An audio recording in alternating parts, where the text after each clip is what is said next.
this is Emily. Thank you for coming to my channel. If this is your first time, thank you. Don't forget to hit the subscribe button, the like button, and to my already subscribers, thank you, thank you, thank you. So I'm gonna just drop a quick video here, and a lot of people ask me, or other folks that are in the process of opening their facilities, they ask me, how do you decide on how much to charge your resident?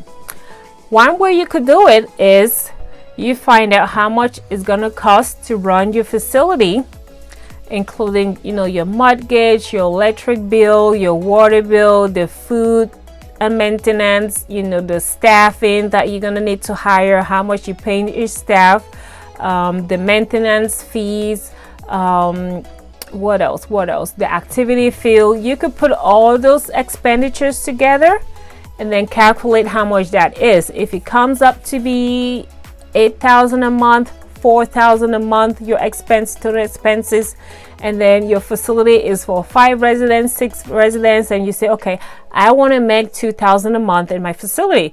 So it's $4,000, $6,000 profit that you want to make. So you add it up, it's $6,000. You split it to your 6 resident, and each resident is going to have to pay me this. So in that way, I'm going to use the $4,000 to run my facility, and then the $2,000 is going to be my profit. You could do the other way is to figure out, which is what I did. I pretty much went online and search average cost of resident fees or assisted living fees, small assisted living cost in my area. You could do that by state first of all, see what the average is. Then you could go down by counties and find out how much that is, and you could go down even up to your zip code and see how much other places are charging their resident. And with that, I took an average, and that is what I came up with to charge my resident, because you don't want to undercharge. It makes your facility look like it's not providing good care if your fee is too low. 2, you don't want to undercharge in such that you are unable to run your facility. That's the 2 thing. But the 3rd point is you don't want to overcharge either, that nobody can afford your facility. I get it that they have some places that charge $6,000, that charge $7,000, but again, it's different. Some of those places have suites instead of rooms. They have rooms that are incorporated with their personal bathroom. They have a sitting area separate from their living room space. So the rooms are huge. And the such that maybe they can afford to charge $6,000, because somebody that's paying $6,000 a month or $7,000 a month, they have folks that can afford it. But when you pay that, they expect some level of comfort in those rooms or in the facility. So if your facility has, a room and, and the bathroom that is shared with other 4 residents, there's no privacy there as far as the bathroom. It's the same bathroom everyone is using. I don't think the resident want to pay $5,000 or $7,000 for that room. They'd rather go somewhere else that they have their own personal room. They have their attached to their room. They have a small sitting area. They have furnitures and everything, in there. So again, you don't want to overcharge such that you drive away all your residents or clients. You don't want to undercharge in such that you can't really run your facility. It will make your facility look like it's not offering that much, because you can't run it because you don't have enough money to run it.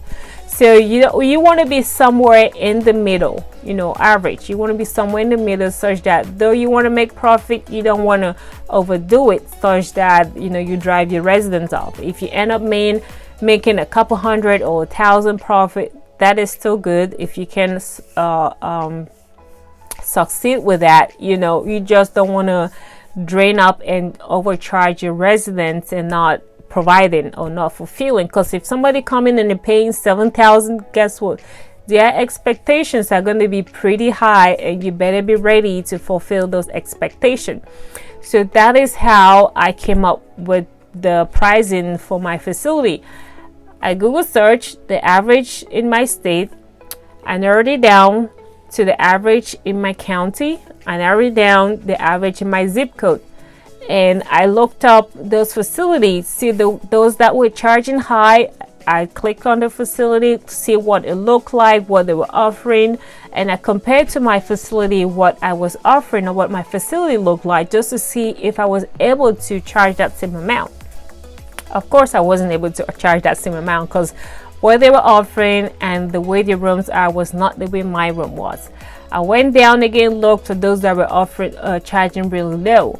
Most of those that were charging really low were in the cities. Again, in the cities there's less space in the cities, so I don't know, but the facilities in the cities ended up charging less than the facilities. Again, what they were offering were different from what I was offering in my facility, so I couldn't charge that either, because I wouldn't be able to run my facility with what, you know, they were charging. So I just took an average, and that is what I'm going to use for my facilities. Again, the prices, I would say, don't be set on stone.